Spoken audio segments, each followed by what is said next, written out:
Stand by. People friends that have been my right hand. The media that has helped so much. Okay, and you think you have a What picture Sheriff here of Joan Joan did today. Alessandro, who So many at the people time to thank. lived in Hillsdale, and she I was can't do this by abducted, myself. raped, and I murdered never did it by a man named myself. Joseph McGowan, who has been up for parole twice and will face it once again. We One of the worked ideas in of this bill unity, is to not have the family set and we deal saw with the possibility good. of We something always like that being tried to paroled. remember, And David Diaz what did that person do that was good that helped me? What did that person do? What can I do for Rosemarie and her family? What can you people do for us? Keep rolling. And we always work that way, always thinking of the positive. And that's why we're here. And that's why I hope this is a beginning of change. This is just a small piece of the pie. And if the common man can do something like this, other common men can make changes also. All right, it takes some patience, it takes some perseverance, and with myself, it certainly took getting strength from God. But there was another person I got strength from, and that's why we're here today. And it's about this little girl. This is Joan. Joan is frozen in time right now. She was 7 years old. She was a little Girl Scout, and she was delivering Girl Scout cookies to my neighbor just across the street. This neighbor looked like you and me. He was a teacher of high school students. He taught 16-year-olds. We have a 16-year-old right there. We have another junior here in the audience. That's who he taught. He taught chemistry. She was completely beaten to death. She didn't know what was happening, right? I mean, I was saying goodbye to her, and there it was, just across the street. This is what he was doing to her. And there she was. He saw her move, because, I got to know information, little by little. And he killed her again. He cracked her neck. So this is what happened to her. But it's because of her spirit. She had such spirit in life that you have to remember not to take this as a sad thing first, to take it as though Joan's spirit is very alive.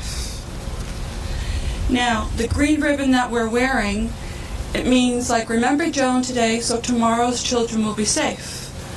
So her spirit lives. It's going to live in helping other children. Does she like that? She loves it. She wants you to smile more. She wants you to be more positive. She wants you to try to do good things. She wants you to know it's all right to suffer and feel sadness. You have to feel that. You have to take that risk in order to live, in order to love. So that's her message. Now, you see, the bill, like I say, it was about almost 4 years ago when we got the call that her killer, Joseph McGowan, was eligible for parole again. And it was very startling. It was startling because we thought he was still going to be, staying in jail, staying in prison. But the way the parole board system is, and the laws are, and that's what the poor parole board has to work with, is that, you just had to follow the rules. After 14 years, McGowan would always be eligible for parole, and that meant life at that time. And I remember speaking to the prosecutor's office and saying, well, do you think we have to do work, to keep him in? And he said, yes. Then I spoke to another person. It says, yes, you do, to keep him in. So I remember we worked for 9 months with many people.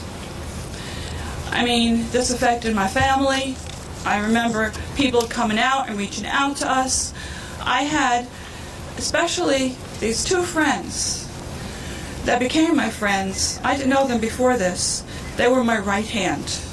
They're here in this audience right today.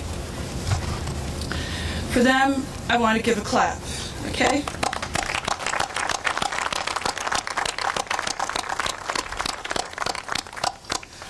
I couldn't have done it without them. So, in that 9 months, it was green ribbon campaigns, it was like flyer campaigns, for instance. Well, this was going out when we started the bill. But it was like so many people, like I said. Each person, the petition person, the person that signed something, the person that said a prayer, the person that gave the smile, the person that was out there on a cold day giving flyers out, the person that would call me and say, Rosemarie, how you doing? The person that would be kind to my family. It was the police people in Hillsdale. I mean, they were there, the fire department, we had the vigil. I mean, they were working night and day to get that vigil that we had, to keep McGowan in.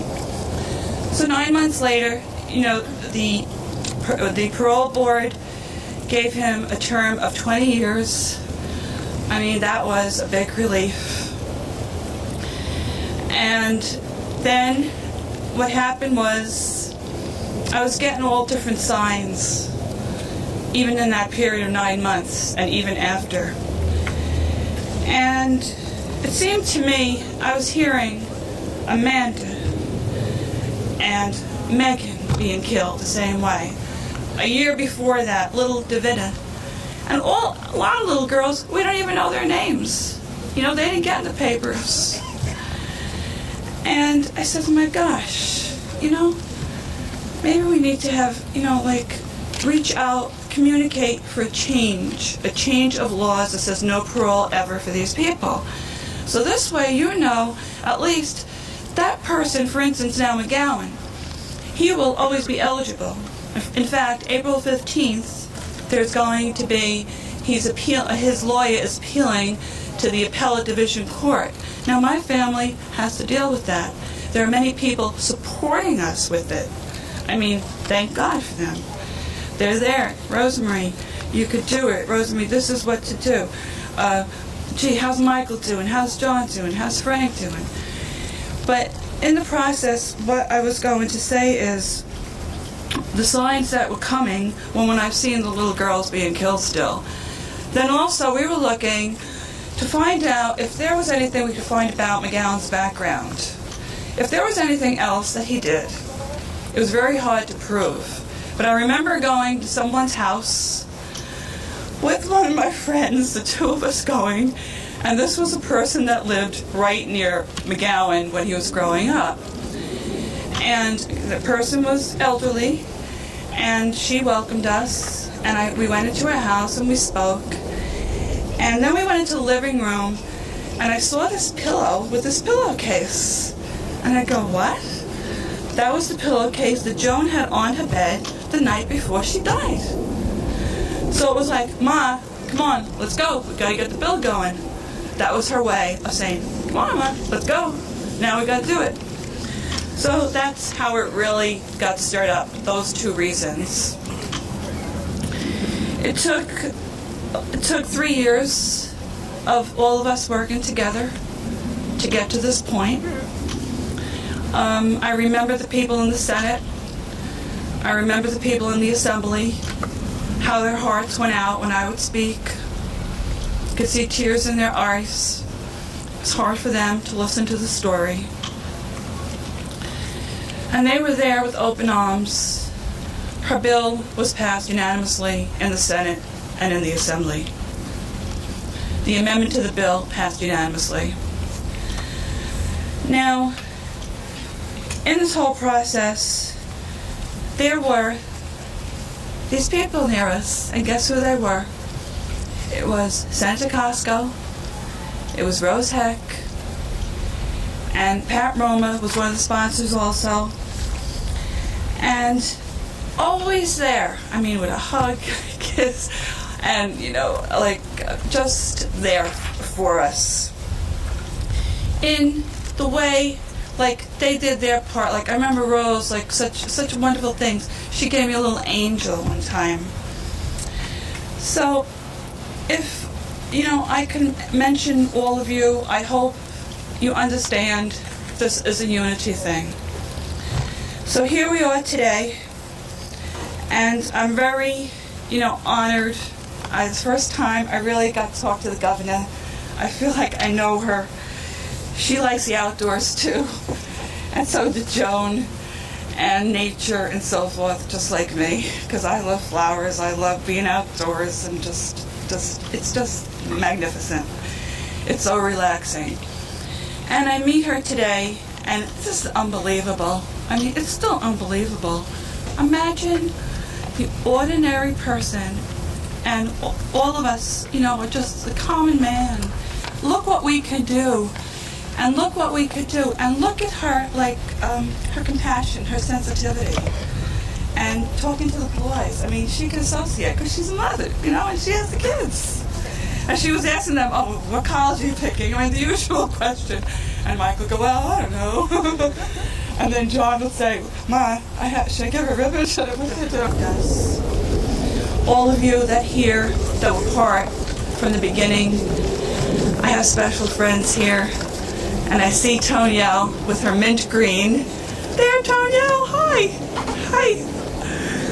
So, here we are, and I leave you with this. Joan's bill, which is, person that assaults, molests.